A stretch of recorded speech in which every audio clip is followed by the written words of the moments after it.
With the evolution of the rising of Easter 1966 in Dublin and elsewhere, learning has taken on a new generation of curious observer. It is your job, Jack, and you too, John, as well as you, Jane, and Dervla, and indeed all you sitting around what has become our table to present our view on the subject of the rising of Easter 1916 in Ireland to a new world of observers. More importantly, to use the tools we have acquired in this blessed place to express our view to the best of our ability. Observers who have become detached from the immediate hierarchy that befalls Irish people during Easter week 1916. These new observers, or new eyes if you will, take into account all the historical facts and the historiography and produce a new kind of Easter 1916 for a new kind of generation who are curious observers. It'll be interesting to view the new observer's view of historical geography and historiography, comparing historical narratives from the academically proven writers like Jeremy Fairder, A Nation Unravel, Brian Barton and Michael Foy, The Easter Rising, all insightful and thoroughly researched pieces of work that are researched using the resources and sources provided at the time of production.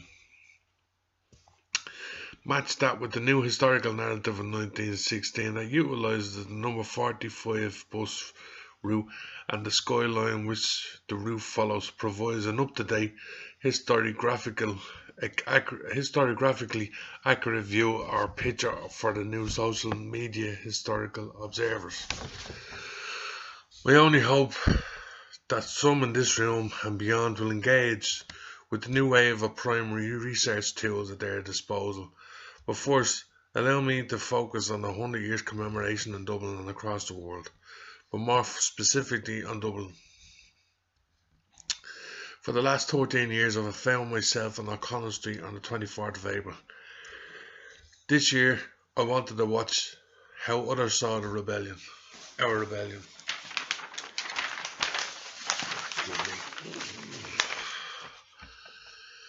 Being on O'Connell Street in Easter Monday has become a historiographical fact for me.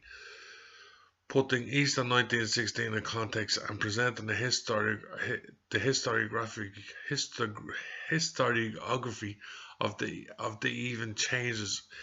event changes on a yearly basis. There has been some contested debate about who done what and why.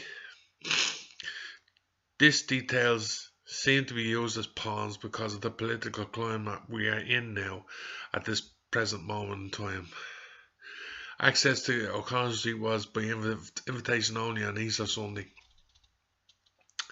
From an ordinary person's point of view, it could be viewed as an attempt by the political class to use the commemoration as a media tool of propaganda.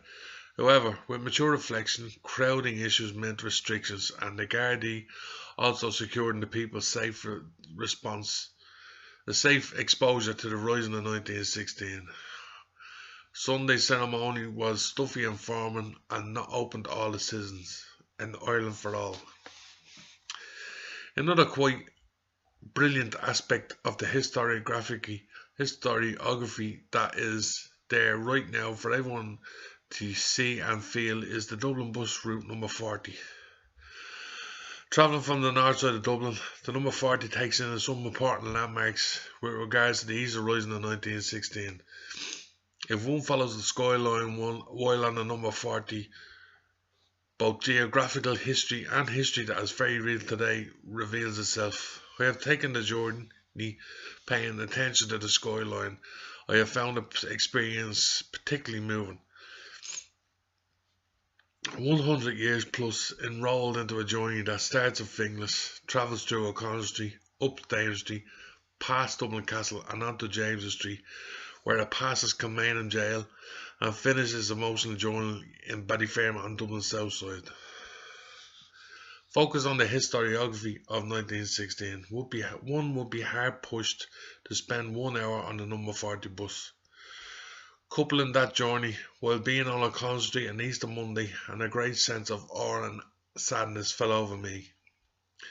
This is the hardest factor of 1916 for me personally. Regardless of their justification, I felt compelled to shed a tear for all those killed during April and early May 1916. It is, without doubt, a privilege, an honour, a privilege that I don't take lightly, to call myself a citizen of the Republic of Ireland. This is the one thing we can all thank those brave men in 1916 for bestowing on us. God, that was hard. I'll leave it there so. And that's not. I was going to do a bullet hole there, but my daughter's a makeup artist. She said, no, that will look better. That's not real blood. Alright? That's for dramatic effect.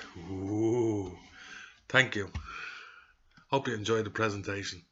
Now on to the next person. God bless.